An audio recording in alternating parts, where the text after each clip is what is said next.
it is completely okay if you don't know what it is that you want in the future, but it's not okay to give up trying to figure it out. Today, we have Jessica Steffens, who is a corporate marketer turned social marketer, online entrepreneur, and podcast host. She's passionate about supporting people and transforming their daily actions to be on purpose and love their life. Pretty ironic as we're on the Love Life with Gort show. Career, business, relationships, health, love, all of it. She's a master networker and connector, helping pair people with others and opportunities. Her love for travel landed her a pilot husband, which fueled her desire to ditch the cubicle life for a carry-on bag, laptop, and good Wi-Fi. When she's home, you can find her in the kitchen churning up a batch of homemade gourmet ice cream and being the best plant mom she can be.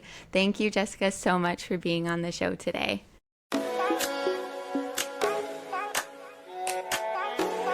It's so great to be here, and I feel it was so serendipitous that, you're the name of your show and me being Jess Loves Life. I feel like that was just meant to be. Of course, I agree. It always happens like that, right? With aligning ourselves and meeting people along our journey that we can really resonate with. I'm looking forward today to talking about your emotional and spiritual and financial freedom that you've acquired throughout your essentially life journey. And before we dive into that, can you just talk about what your path has looked like to acquiring a fulfilled and free life? Oh, wow. Does like roller coaster in the middle of the ocean with a torrential downpour and a hurricane sound about right to you? Um, life's journey is twists and turns and pivots, and it's up and down, and things show up that you never expected or intended, and what you were hoping for doesn't show up the way you think it will or want it to. And so it's really unpredictable, right? The path is, unless you are following the footsteps of somebody who has come before you and you are doing exactly the same thing they have done, it's really hard to predict what your path is going to be like. But I will take you back and rewind the tape. So, as a young girl, a first generation Canadian born to immigrant parents, in a very diverse but not country of Toronto, Canada. It was really interesting growing up. I'm also mixed race, so even though I am part of different cultures, I'm also rather unique because I am not one specific thing, right? And that's something that even my parents weren't really able to help guide me through because they are two things that came together to create me. So, it's a really interesting journey being a woman of color, being mixed race in a foreign country that is neither of your backgrounds or cultures, and growing up in a predominantly white neighborhood in the suburbs of Toronto. So that's where we start, right? And from there, you grow up to with different lenses and views of the world and expectations. So, being a first generation Canadian born to immigrants, going to school and getting a degree and finding a good job is the path. That is what is set out for many of us. And that is what success looks like to our parents is they came here to give us a better life and a better education, and you go and you do them proud, right? Of course. So I was a good daughter, went to university, got a degree in communications, and then I followed my dad into advertising. He was in the advertising industry, and so that is where I went to as well. Not that I was objecting to that or anything, but it was an industry that I was familiar with because he was in it. But I did kind of veer off, and I was on the creative side where he was on the media side. So there was a little bit of a divergent there. But it was just kind of right from graduation, go get your degree, get a career, and climb the ladder. Right? That's success. And I loved my career in advertising. It was really fun and exciting, and I got to do cool things and shoot TV commercials on top of mountains in Chile and work on global brands and all the glamorous things that people see about the advertising world. But what people don't see about that industry is behind the curtain is that it is a breeding ground for workaholics. right? My dad was a workaholic. He still is all the way into his 70s. This man does not know how to rest and stop. And so that was part of my growing up too. It's just working hard. Go, go, go, go, go, go, go. And while it was fun and exciting, it was exhausting, right? And for me, I was approaching the age in which I really wanted to be married to a human, and I realized that I was married to my career. I don't know if any of your listeners can relate to that. If you are in your, mid to late 20s and, your career is now kind of getting to a stable point, you're feeling accomplished, all the things, but now you're realizing that the other areas of your life that you neglected are far behind. That's what I felt. I couldn't even go on a first date, Courtney. Like, I kept canceling on these guys because something would always pop up with work. Oh, I got to do this. I got to do that. And I was like, this is not okay. Like, Jessica, how are you going to be married if you can't even go on a first date with somebody? How are you going to fall in love with somebody because all of your energy and your focus is going to this job, this career, this thing that, yes, it pays the bills, but is it really fulfilling you? So that was my kind of first aha moment of maybe this advertising career isn't so wonderful and amazing that I made it out to be. Thankfully, the universe did bless me with the relationship with my now husband. Amazing. And he and I dated, got engaged, and got married in a hot minute. Because that is what you do when you're over the age of 30. You're in a long distance relationship and you want to be together.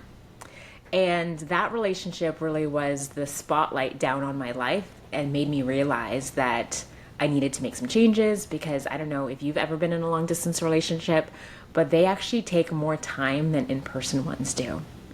And so this relationship was the thing that made me realize that I didn't own my time. Somebody else did. Someone else told me where I had to be, how long I had to be there, where I had to show up to. And I was like, this is feeling even more out of line than it was before, because this relationship that is so important to me now, I want to make it a priority, but it's very challenging. And so, yeah, that's what made me realize that owning your own time is the ultimate flex, Yes. right? Being able to decide who you work with, when you work with them, how you show up, where you show up is truly the thing that gives you the flexibility and freedom to create a life that you want, not when you're following somebody else's directives of show up to this building, be here for this time, do this thing. Like, trading time for money is never going to really give you the opportunity to create a life that you truly desire. So that's when I started, the universe was giving me some nudges, right? But again, when you're, on a path, you don't necessarily see the off ramps. You're because you're going at such a speed and a pace. You're like, wait, what was it? What was that? What did that sign say? And you're like, oh, well, let's just keep going, right? It took us almost 2 years to get my husband into the country after getting married. Wow. Which definitely was not the introduction into married life that I envisioned as a little girl either. Like, I want a long distance marriage, says no one ever, right? So being in a long distance relationship, being in a long distance marriage also put another layer onto my life that forced me to slow down, forced me to take a pause, forced me to reevaluate things. And being married to somebody who was not born with the same privileges that I was as a Canadian also makes you stop and say, hold up, right? So my husband, but not being Canadian, you take for granted the things that we just automatically get. Automatically, can just write on your resume the school you went to, all the things, and people will just take you at that. When you're an immigrant, it is a harder situation. And so when he finally arrived in Canada after those two long years of long distance, we were so excited to get our life started and, do all those married things and go on our honeymoon and all the things. But being with his situation, it wasn't so simple. It wasn't so easy because, they wanted Canadian experience. Even though my husband is a pilot, he's a professional, he's licensed and all the things, because he was not from this country, you have to jump through so many more hoops. And that was another like red flag of like the system. Why is the system the way the system is, right? He struggled, and me being the supportive wife and partner and sponsor, like let's not forget, I sponsored him to come to this country. And so he is my responsibility for the next decade, whether this relationship works out or not. I'm on the hook for him financially, emotionally, all the things, which I was happy to do. But it is a pressure and a stress, right? And it makes you kind of reevaluate, like, again, your priorities. What is important to us, right, as a couple? And something that was really important to us was to make sure that he continued and pursued his career as a pilot, because pilots are a different breed. Like, they fly for the true love and passion of flying. Everyone thinks that, pilot careers are so glamorous and they're making all the money and all the things. And it is the furthest thing from glamour that you can imagine being in the aviation industry. And so we were desperate to get him back into a plane. And we were actually looking for job opportunities for him in other countries now, because it was so hard for him here in Canada to get going. And we just needed him back in a plane and starting to fly again. And so I was like, are we seriously having this conversation? Are we seriously considering sending you away after taking 2 years and thousands and thousands of dollars to get you here? And the answer was yes, because he loved being a pilot, and I didn't want him to do anything else because it was his passion. And I was being realistic. I was like, I started to fall out of love with my career already. So I was like, I'll be tribute. I will do something different. I just didn't know what, right? Because again, when you're on the path and you're in the lane and everyone's, telling you, just keep going and keep climbing. And this is what it looks like. And you're looking around you and you're like, I don't know if I like the look of it, right? And a key thing for me was looking at my boss's life and her role and what her life was like. And I didn't want her life. So if anyone out there right now who's listening is like in a career that you are maybe enjoying and in the moment right now, I want you to look at the people ahead of you. Look at the people who are in the roles that you are striving for. And if their life doesn't look so amazing and wonderful and fantastic, and if you wouldn't want to trade places with them in a heartbeat like right now, then that is a big warning sign that you are not on the right path. I looked at my boss and I didn't want her life. Wow. Okay, so if that's not the life that I want, what do you want? Yeah, And that was the big question of like, okay, so if that is not what I'm no longer striving to do and have and be, where do we go from here? And supporting my husband's career also at the same time, all of this kind of converging and like getting really mixed up and whatnot. You just have to like go to the universe and being like, universe, please, what's next? Please give me a sign. Tell me, like, show me what is meant for me.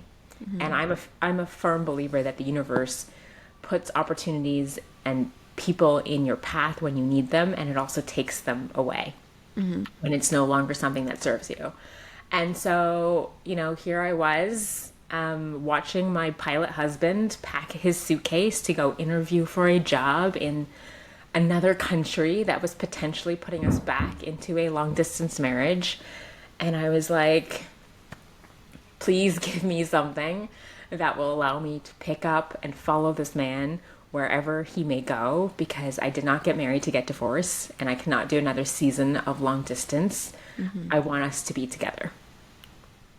So the next day, I drop him off at the airport, and I go into the office, and a girlfriend calls me at lunchtime, and she's like, what are you doing tonight?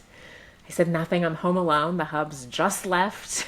She's like, great, meet me after work for dinner and come to an event with me. I said, sure, what kind of event? She said, shopping. And I'm like, soul girlfriend, I am there. Universe, I'm listening. And I went to this event for this amazing brand that I had never heard of before. It was in the health and wellness industry. And I was just so captivated by what this woman had to say about this company and how they, made their products and what they were all about and being clean and, vegan and non-toxic and all these things. And I bought into the product story for this brand really quickly because I worked in advertising. Mm. And I knew all the lies we told about products all the time. And I was like, yep, totally, absolutely, 100%, like this, whatever. But I wasn't much of a product girl at the time. I'm still not, to be completely honest. And so I'm like, awesome. But then she started talking about like the brand from a business perspective and that there was this opportunity to be a part of the business. And that's when my ears perked up because she was saying all the right things to me. She's like, it's part-time, you build it alongside of your existing life, your career, your kids commute, whatever busy life you have, this kind of weaves in alongside of it. And I was thinking, okay, well, I'm not in a position to quit my job and start a business because I'm the only one making money right now. So I need something that I can do alongside of. Mm-hmm. So that was a check mark. She's like, it's a really good lifestyle. And I'm like, I like nice things. I'm like, and I live in Toronto. Like, there's a certain lifestyle in which I'm used to and which I want to maintain. And third thing she said, that it was a willable business. I had no idea what that meant at the time, but I'm like, that's got to be a good thing. Anything that's willable is an asset. And I was financially savvy enough to know that that was a good thing. And then the last thing she said, it was digital and mobile, and she waved her phone at me. Well, she didn't wave it at me. She waved it at the whole room, but I felt like she was literally like talking to me. And I'm like, what now? I'm like, you mean you don't physically have to show up to do this somewhere? Oh my God, that is what I said last night in my prayer to the universe of giving me an opportunity that I could pick up and go and travel and follow my pilot husband. And here it is. So now I have tingles running up and down my spine, like out of body experience. I'm like, did I just manifest this? Like for reals? I go home, I can't sleep. I'm just like, my brain is on rapid fire. I don't know about you, Courtney, but when I have an idea in my head, oh yeah, I am mapping it. It is like forecasting, vision casting, like what if this, what if that, no. And I cannot sleep. Like I am somebody who suffers from insomnia fairly regularly when I have an idea in my head that needs to like get mapped out. And so that was me, couldn't sleep, so excited. And she followed up with me and she asked me like how I liked my products. And I was like, I love them. My skin's glowing. It's amazing. She's like, are you open to hearing more? I'm like, lady, I will listen to anything that you have to say that could potentially save me from going back to a long distance marriage. So I'm all ears. And that's when I learned more about this amazing brand and business. And I jumped right in, like did not even hesitate, do not pass go, like just went straight, jumped in, had no clue what I was doing. Ignorance on fire is sometimes the best way to start anything because you don't have time to second guess yourself. And I started this side hustle of a business alongside of my crazy corporate advertising marketing career that I was working 60, 70 hours a week at. But I figured it out. And I was really passionate about it because the reason why I started the business was so strong and compelling that the how just came into be. And so I side hustled for 2 years and I worked my little fanny off. But I got it to the point where my business was growing and the income that I was earning from my business was starting to match what I was making in my full-time corporate career. That I could actually start making some, decisions of like what's important to me. And then the universe came back at me again. And I got laid off from my job. Oh, wow. 2 years after starting my business. And it happened to be the third time that I had gotten laid off in 4 years. Wow. So if that's not a sign from the universe, I don't know what is. I'm like, clearly the universe is telling me that I need to break up with advertising because it's told me for the third time in 4 years that I am not where I was meant to be. And so I really use that as a sign to like lean in and been like, all right, entrepreneurship, here we go. And that's when I really leaned into being my own boss, starting my own business. Coaching and training and helping other people was something that I learned about myself that I didn't really know I loved until I started my business.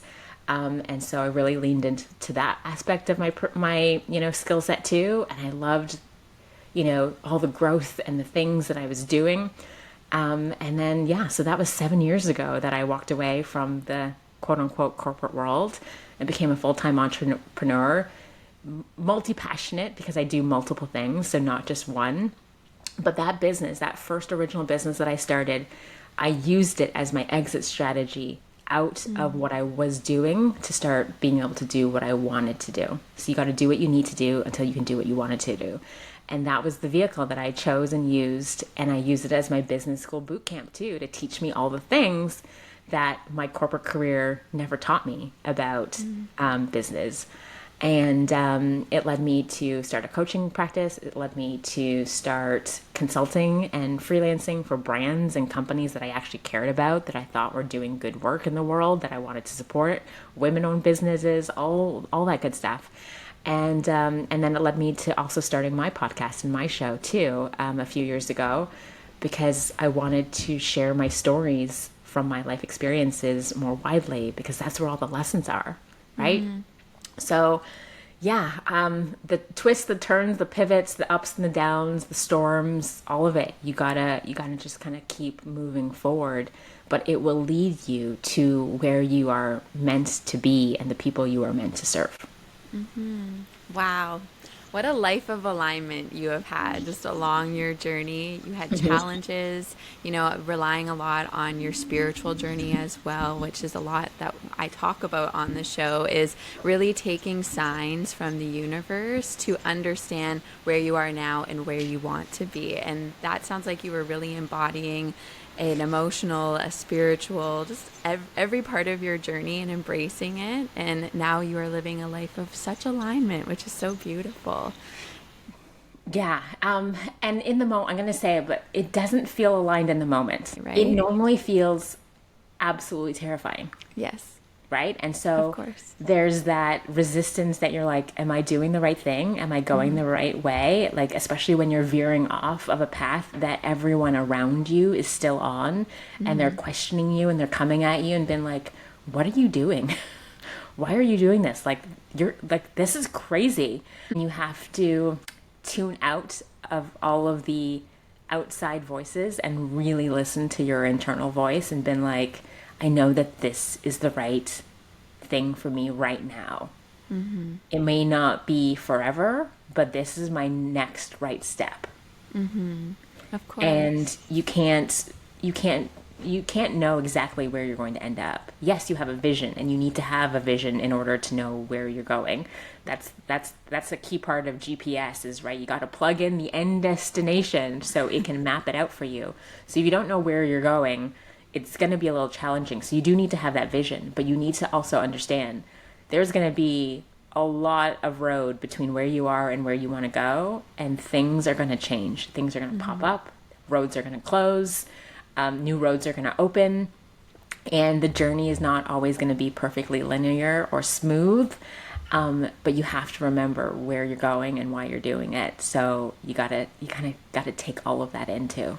And I don't know about you, Jessica, but for me, what really resonates is it sounds like there was a point of your life where you were on that road, but you were just going so fast that you couldn't see the turns, you couldn't see the opportunities, you couldn't see the signs. Like you said, you had been laid off 3 times, but the 2 times prior, you didn't think about it. You just kept going, right? Sometimes we go so fast that we don't recognize the opportunities for growth or recognize the opportunities for change. And with that as well, understanding that everything that we are doing in our path, it helps our future self succeed and feel more fulfilled. And with you, if you hadn't had those opportunities where you were in the corporate world and you were learning about advertisement, you wouldn't be, well, I don't know about you, but it sounds like you wouldn't be anywhere close to where you are today and achieving that life of true freedom and fulfillment. I see it as they were all chapters and they were all lessons, and you have to take you got to take the good from each of those stops and moments and things. And when you pivot and you quote unquote start over, you're not starting over. You're just starting again. Right? And you have to remember that you are taking all of that experience from that previous thing that you did with you. So that's the other thing is when people make big pivots in their life and they shoot off into new directions and people are like, oh my God, you're abandoning this and you're starting that. I don't like to think of it as abandonment because you learned so much from that other experience that you're taking with you, but you're cherry picking. You're taking the things that serve you and you're putting down the rest. And you're taking, you're going along the way and you're going to do something else and you're going to learn a whole whack load of new lessons and different things. And then the time is going to come when it's time to move on from that too. And you're going to cherry pick the lessons and the things that are serving you and leave the rest. And maybe you're going to leave a little bit extra behind there from the previous stop. And then you're going to go again and you're going to, it's kind of like a road trip. You always have to stop and refuel, right? You got to take out whatever you don't need anymore because the temperature has changed and you no longer need those things, but you need new things for the new terrain and the new environment that you're about to approach. So you're going to be constantly purging and taking, letting things go and acquiring new stuff as you go, but never think that where you are right now, you could have ever have gotten there without having gone through what you went through. Right? Being laid off for the first time ever in my career was like a big punch in the gut, but it served me in a way that I'm so grateful for now because it taught me so much resilience. Like if I could share with your audience. So the first time I got laid off in my career was 2 months after I got married. Okay. Definitely not a very good time to get laid off. But what was extra challenging for us was, as I said, my husband's an immigrant and I was his sponsor. We were in the middle of his residency application to move to Canada. And even though I was a good employee for 13 years before that, paying into unemployment insurance, I couldn't collect it because I had to prove to the government that I could take care of this person. And one of the ways you do that is you have to prove financial stability. So if the government's taking care of you because you're on EI, how are you taking care of this person? So he would have been instantly rejected in coming to Canada if I had gone on EI for even 2 months in between, as a stopgap between two jobs. So I couldn't collect unemployment insurance after getting laid off. And so I had to figure things out. And so it taught me that I was capable of doing hard things. I was capable of figuring things out. And I could also lean on my network and ask for help.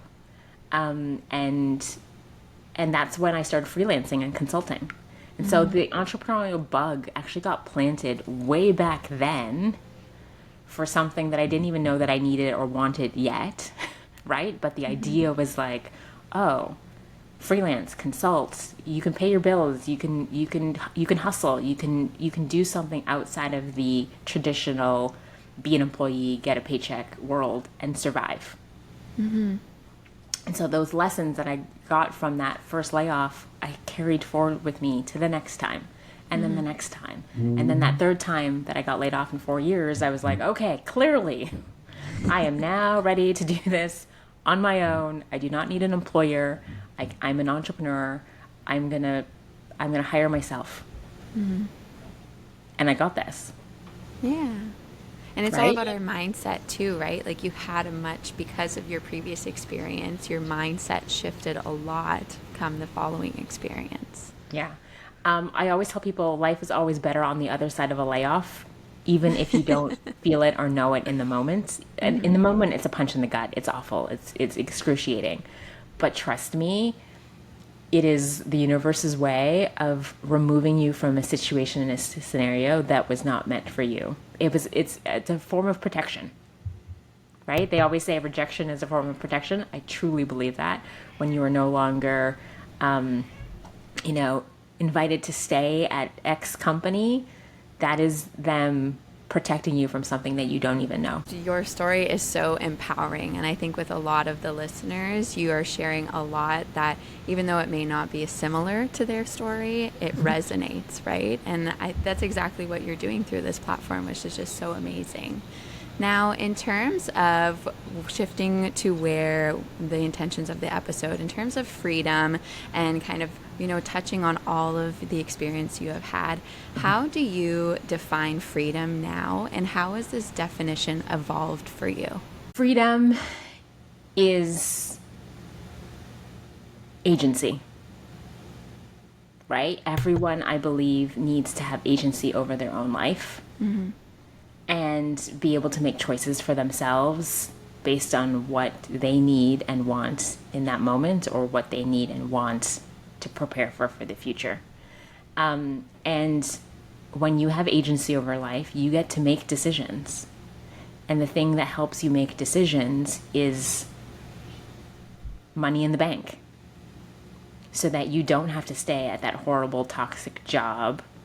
You can walk away, right? Or even in a relationship, I was raised as, one of two girls to have what we call get vex money, right? Like, you need to have enough money to be able to get yourself through a situation. So you were never allowed to leave the house and go out to a party, a date, whatever, without your own money, because you needed to figure out how you were going to leave a situation if you didn't like being there and get yourself home. Right? What is an exit strategy? That was something that my parents taught me from a very young age, is you need to have an exit strategy. How are you going to remove yourself from an unwanted situation? And money is a key piece of that. So from a very young age, financially, I knew that there was a certain amount of money that would give me the safety and the security that I needed for whatever situation were to come forward. So again, getting laid off without being able to collect EI, I had enough money in the bank to be able to pay my mortgage and pay my bills while I figured out what was next, and be smart enough to know, okay, I need to know now, go make some more money, right? Because the money was the vehicle that I needed to get other things done, to get my husband into the country, right? So freedom to me is that financial piece of being able to support yourself, support the people that you need to support, keep a roof over your head, and reduce that stress so that you can actually think about going forward and what's next. Because it's really hard to think clearly about where you're going, what you're doing, and what you want when you're literally like panicked, like, how am I going to pay these bills that are coming now? So financial flexibility and freedom, and being able to have multiple sources of income so that when one disappears, you have others to rely on, is my number one piece of advice to anyone who's listening out there. Is you have to diversify your income. Right? Whether you're in business or whether you're an employee and you work for somebody, you need to make sure that you have more than one stream of income coming in, because at any moment and any time, it could get cut off. You can get laid off, or a worldwide pandemic can come in and the business that you are running is shut down, right? Look at all of those hairstylists and salons and restaurants, like, they were just closed like that. So I always might recommend is like, diversify your earnings. Have multiple sources of income where if one gets turned off, you can open the tap on the other one wider. I love that. You touched on how with finances, you have to continue to always make strategies and a plan on how you're going to handle things. What daily habits or routines do you incorporate to maintain a sense of freedom or financial security, especially when you're faced with challenges like getting laid off or, having this exit strategy for when those situations come up? Any routines or daily habits that you incorporate? Yeah, you need to be really disciplined in what you do, and because essentially who you are as a person is just a culmination of all of the things that you do every single day. So what are your daily habits, right? And so a lot of discipline is necessary, especially financial discipline. Is like, ooh, I have all this money, like I just earned this awesome bonus. There is a fine balance of living in the moment and preparing for the future. So you do need to tap into both sides of yourself, of celebrating, right? And being like, ooh, I worked hard for this money. I earned it. I deserve a little something, something. Yes, you can treat yourself. I'm not talking about having to squirrel away every single penny and hoard all your money. You have to live, you have to enjoy your life, but you also need to prepare for the future.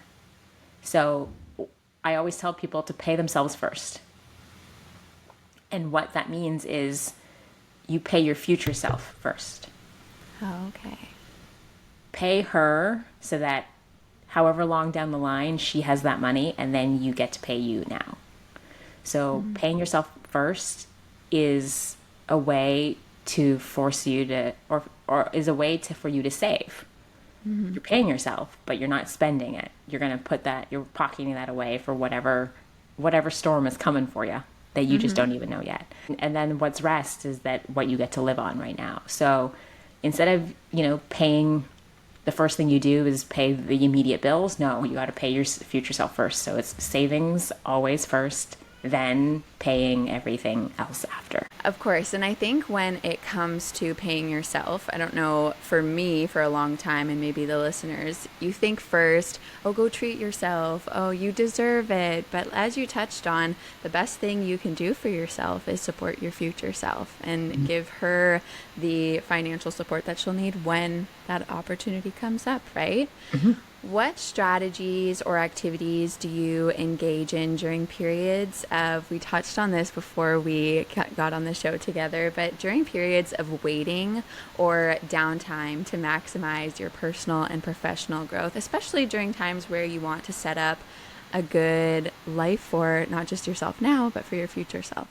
Oh my gosh, I love this question so much. Okay, so when we were going through our immigration time, when we were newlywed,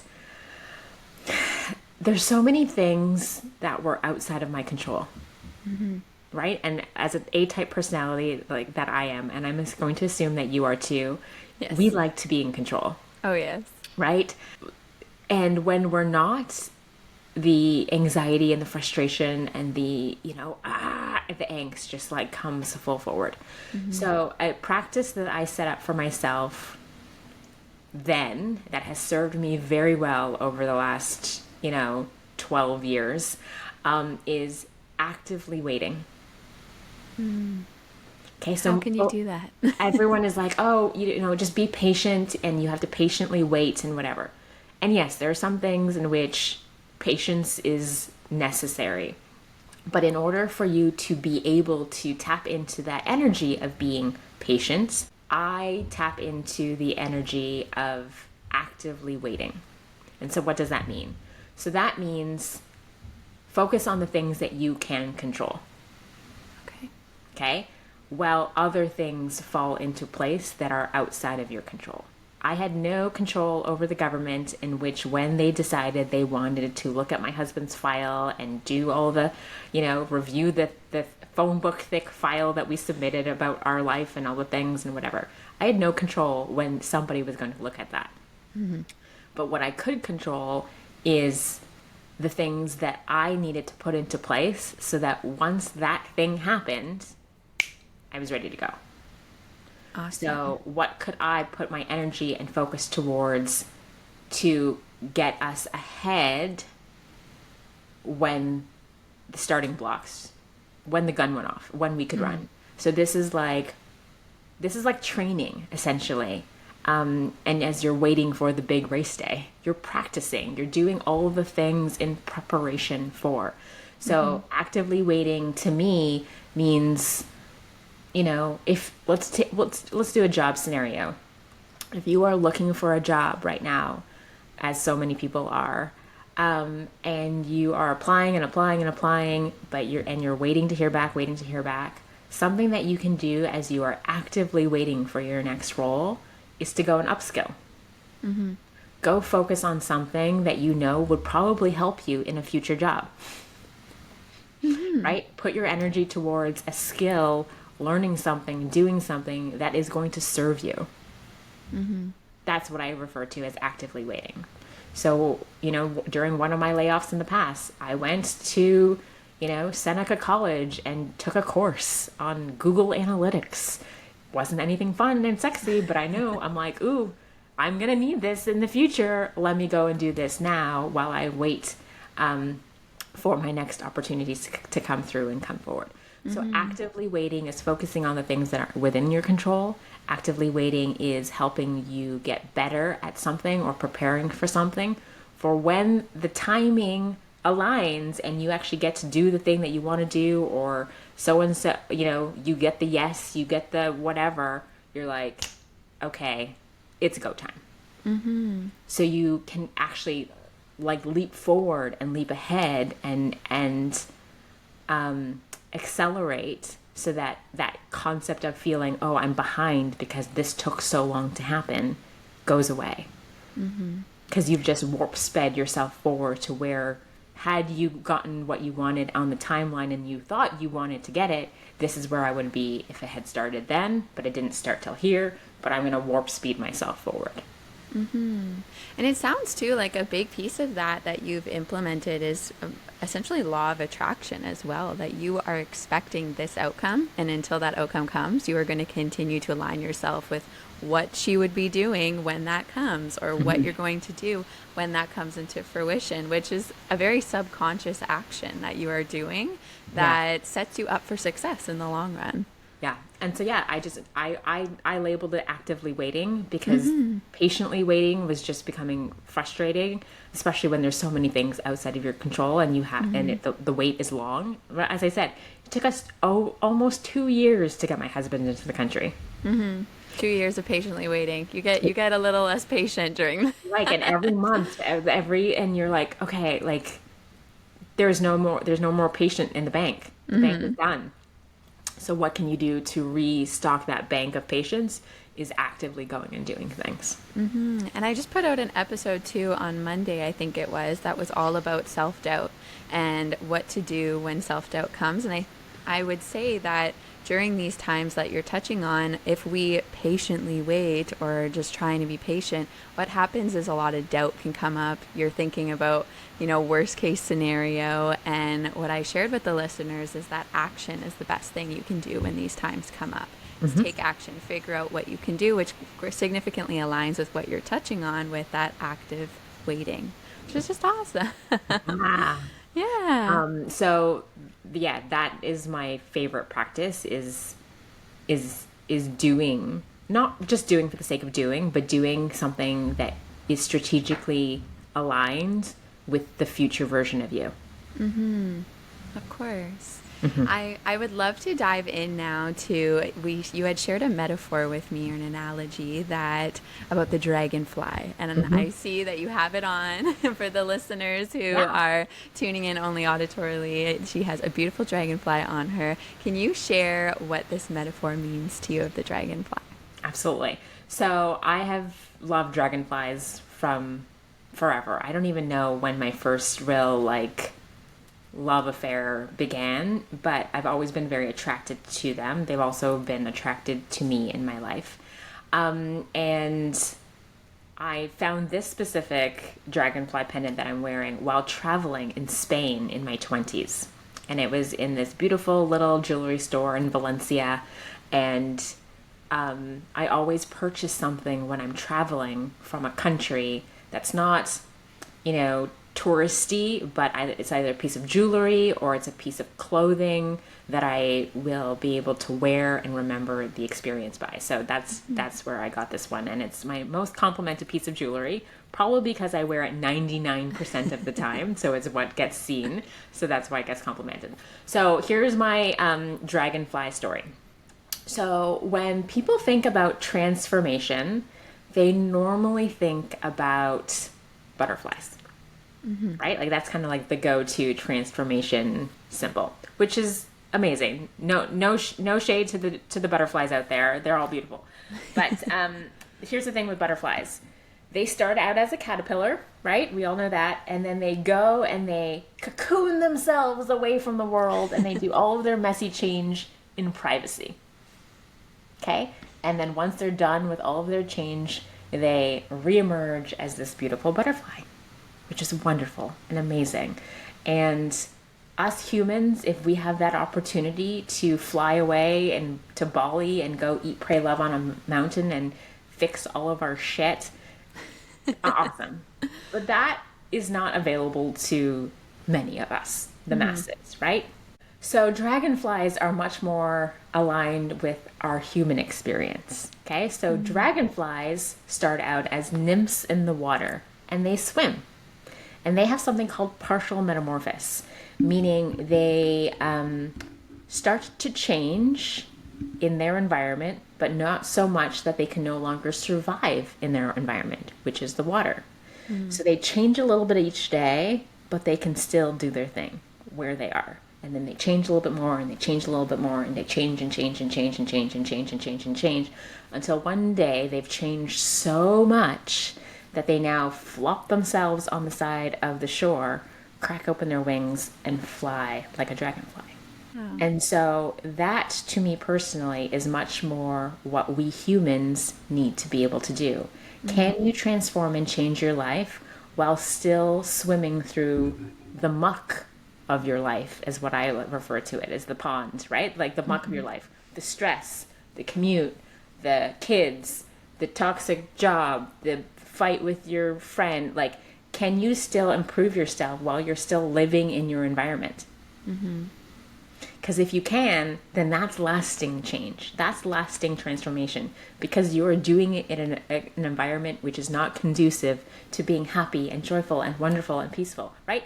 Anyone can be happy when they're doing yoga and Pilates and there's somebody feeding you fresh papaya and mangoes every day on the mountain in Bali, right? Yeah. But can you be happy on the bus, commuting, in traffic, with stress and bills? Like, can you change and transform your life and be the version of yourself that you want to be here? So that is why I love dragonflies, because that is exactly what they do. They transform and change their life while still swimming in the environment in which they need to live and survive until they can move from that environment and be in a different environment and go from swimming to flying. Okay? Dragonflies are also one of the only creatures that can literally fly forward, backwards, upways, sideways, because of how they are built. Their ability to move and pivot and change direction on a dime is quite amazing and powerful. So yeah. So that is the modality of coaching that I subscribe to, and that's what I coach and teach other people, is the daily habits. Who are you on a daily? And what do you do daily to become the version of yourself in a week from now, a month from now, a year from now, 5 years from now? Who you want to be then is who you are today in preparation. It also embraces that our path is never going to be linear.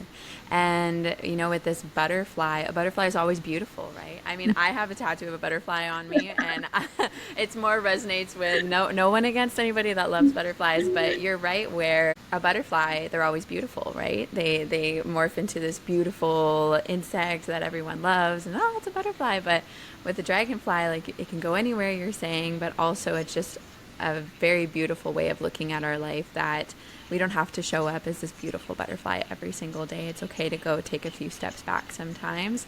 And as you're touching on, embracing that day to day and understanding that we don't need to be perfect all the time, which can be easier said than done, right? Yeah, perfection is a hard one, right? Because we live in a society that rewards perfection, right?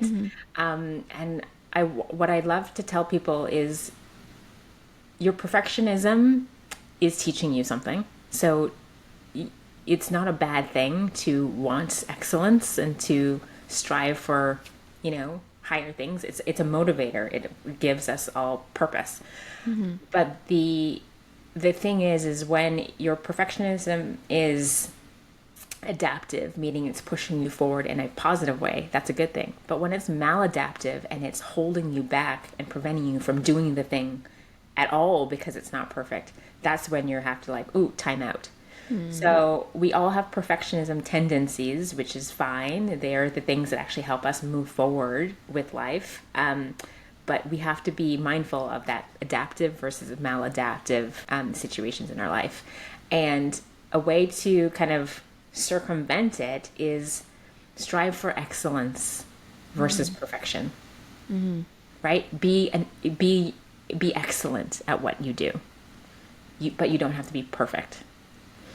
You know, if you're creating something, strive to create something that's excellent. But it's never going to be perfect. Strive to treat people excellently. But you're never going to treat people perfectly, because we are all so different. And how I treat you, if I treat someone the exact same way tomorrow, they receive it in a different way. It's not going to be perfect for them, even though it was perfect for you. So strive to be excellent in your relationships, but not perfect in your relationships. Beautiful. Yeah. I could talk to you forever. Well, we'll wrap up soon. I don't want to take too much of your time, but I have 2 more questions for you. And one of them being, what advice would you give to someone who feels stuck in their current circumstances, but desires more meaningful change in their life? It is completely okay if you don't know what it is that you want in the future, but it's not okay to give up trying to figure it out. So as long as you continue to explore things and test things out and practice things, and even if you change your mind and say, ooh, no, not for me, and then you go down another path, no, not for me, I am 100% okay with that. Some people out there might view you as, oh, like, she keeps hopping from this to that. She can't make a decision. Like, she's, you know, she has no focus. No. As long as you keep trying on things to see if they fit you, I'm good. It's when you sit there and just say, I don't know, and you're not even willing to try something out to see if it is for you or not, that's when you are truly stuck. So just keep trying things on. And one day the right fit will just fall on your shoulders, and you'll know this is the one. Which is exactly what you did, and I did it as well. I think we can both relate to that. So yeah, you're not stuck. You haven't tried on the right thing yet. So just keep doing, keep testing. It's like recipes. You gotta like mix some ingredients, and you're gonna have some doozies that are like, whoa, that's awful, never do that again. And then you're gonna have like, oh my god, this was amazing. What did I just put in this bowl? And now you're gonna have to retrace your steps. Like, okay, let me try and recreate this. And then you'll get into that ability to like doing it over and over and again. And you're like, okay, every day I'm waking up, and every day is feeling awesome. Every day is feeling awesome. You just gotta wake up and try something. The effort, right? I think that's where it all stems down to, is did you put effort into getting out of that feeling today? Yeah. And that could be so minuscule, like just fueling your body so that you're able to show up and try something new, right? You know, what are you eating? Are you being kind to yourself?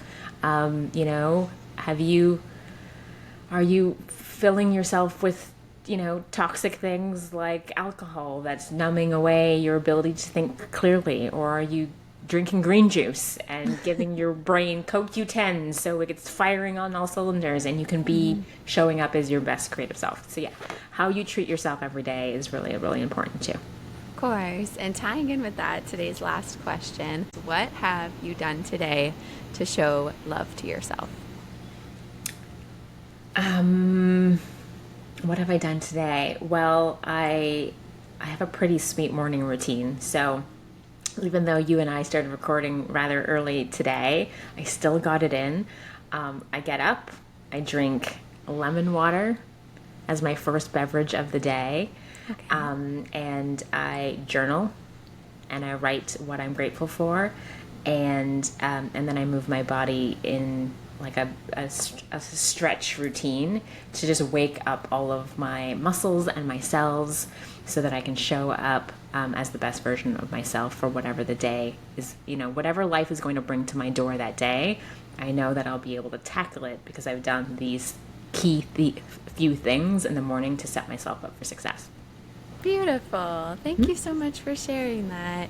And before we hop off, Jessica, if you can share, if the listeners are interested in learning more from you or working with you, if you can share where they can find you. And I'll also make sure to put that information in the show notes below. Awesome. Well, Instagram is where I love to hang out on the interwebs. So my handle is jess.loves.life. Pretty ironic, if you ask me. And then my website is jessicastevens.ca. So people can find me there. They can find the podcast there, my blog. They can reach out to me through the website. But yeah, on Instagram, that's where I hang out the most, is jess.loves.life. Perfect. Well, thank you so much for sharing your time with us today, Jessica. It was so greatly appreciated. I know I am leaving with some valuable information that you have shared, and your journey is just absolutely amazing. Thank you again so much for being on the show. Thank you, Court. Talk to you soon. Of course. And we'll leave the listeners with this, a friendly reminder to not only be kind to others, but also to your beautiful, amazing self.